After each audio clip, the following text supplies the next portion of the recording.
Welcome to Channel 7 News. I'm Julianne Pugh. And I'm Giovanni Romani.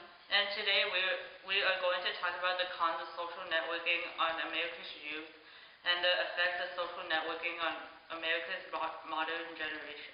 20 years ago, the average child would ask their parents for a baseball bat.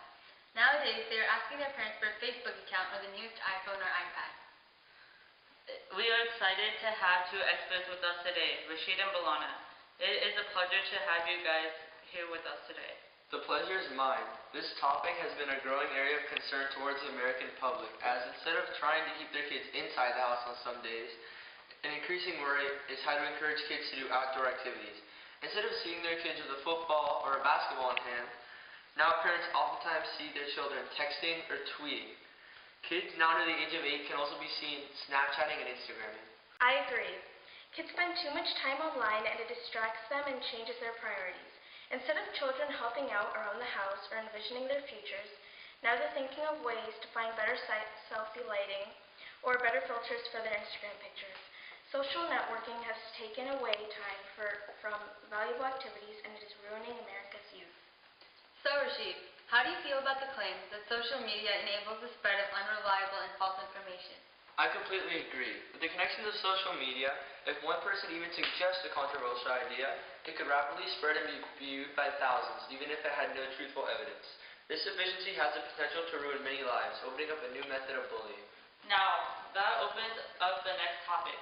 Balana, I must ask, how do you feel about the possibilities of cyberbullying with the advances of social media? Cyberbullying is commonly brought up topic these days. Now with all these young teens having instant access to contact other students, some abuse their abilities and harass other teens. While half of the teens have reported to have been a victim of cyberbullying, at one time it has been found that the other half have been bullied others online. I believe that the interventions of social network have allowed a growing problem, bullying, to be spread to an online source, making it easier to target victims and make it more reoccurring for them.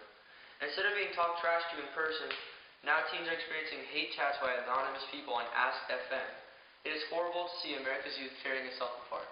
Very true.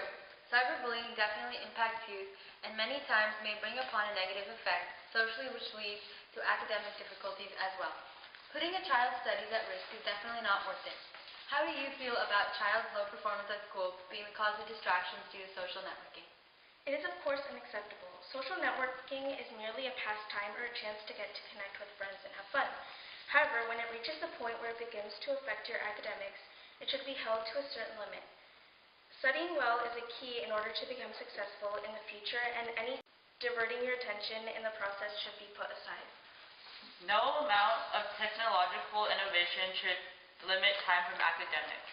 Considering how teens are the highest users of social networking, it also conveys the biggest danger as they are passing through the most difficult years of education, and with the non-stop notifications from Facebook and Twitter, they won't be able to achieve as they could without the influence. Now, another controversial topic is social networking's effect on a teenager's attitude. Another common risk of social media has been noted as Facebook depression. When preteens and teens spend too much time on social media sites, they begin to show basic signs of depression, such as a difference in sleep and eating habits, experiencing mood swings, and hanging out with different friends or becoming socially isolated. How do you feel about this? It is unneeded, to say the least. Teenagers will always have problems and drama in their lives, and the added stress and depression will only distract them even further from their schoolwork. This Facebook depression may even distract them even further from their families and friends, as you brought up. It can even end up changing them as a person. Alongside the change in attitude on a daily basis, social media also has a tendency to have an increasingly negative impact on the way teens view their personal image and standards. Supermodels, actors, and actresses, and other major icons have the ability to influence teenage girls and boys. For instance, magazine advertisements promote the idea that a teenage girl or boy needs to do their hair or needs to be dressed a certain way to be considered beautiful. What is your stance on this controversial topic?